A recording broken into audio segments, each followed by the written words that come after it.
Through panning, we can create spaciousness and find more places for the elements of our mix across an imaginary soundstage. In this movie, we'll explore a few panning techniques in Logic. In this mix, all audio software and instrument tracks are routed to a stereo output, and they all have a panner. The panner controls how much of the signal is sent to the left or right, or in other words, channel 1 or channel 2 of your final output. To use the panner, you can click in the center of the panning circle. Let's try this on the lead guitar 01 track. Over here in the track inspector, I have my panner circle, and I'm going to solo the track. And as I hit play, I'm going to drag up to pan to the right, and down to pan to the left.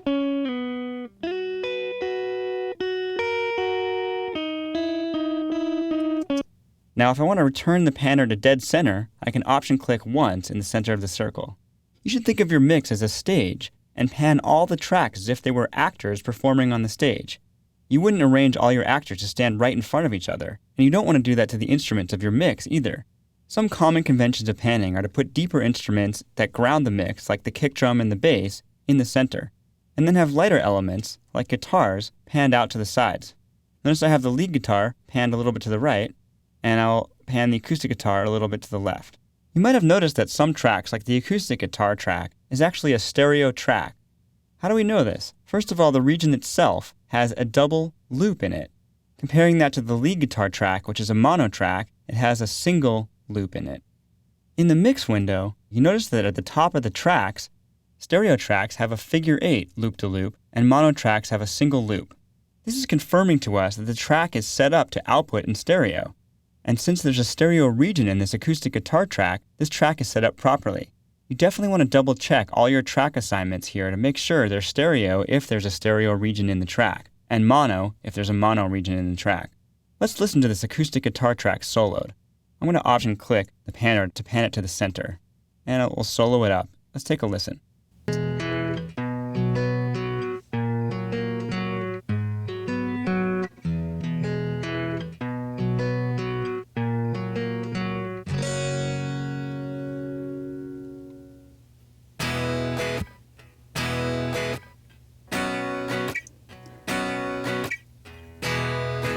Now, especially when the song gets to the verse, we can really hear the stereophonic effect in this track, especially with headphones. So what repercussions does this have on the panning of the track? None really. You can still pan stereo tracks, left and right. The stereo image may collapse a little bit, but it's still there. Take a listen.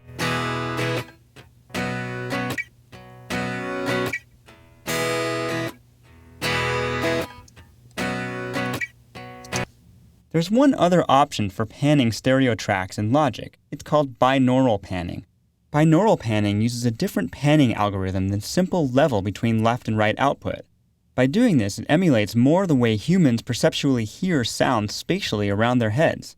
And it's particularly effective if the listener is listening to the mix on headphones.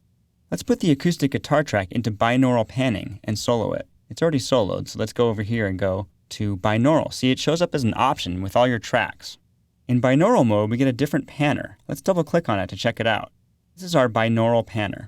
We can alter the width and direction around the listener's head. It's really fun to play around with. Let's take a listen.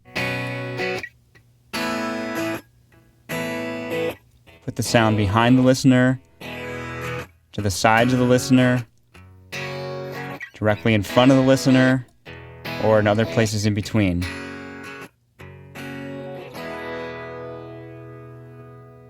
Now notice our mode is planar, which means we're just going horizontally across the plane.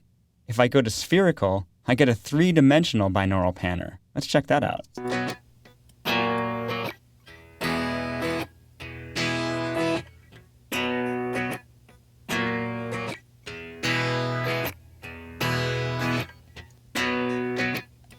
This is really some amazing stuff.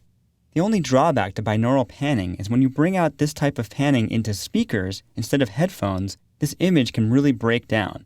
But Logic has a special plugin to help with this. It's called binaural post-processing. We can insert it on a plugin in the track. I'll do that now. It's under the imaging section, binaural post-processing.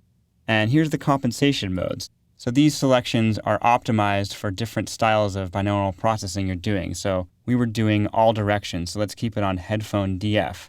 And again, this plugin is designed to make binaural panning work better over conventional loudspeakers.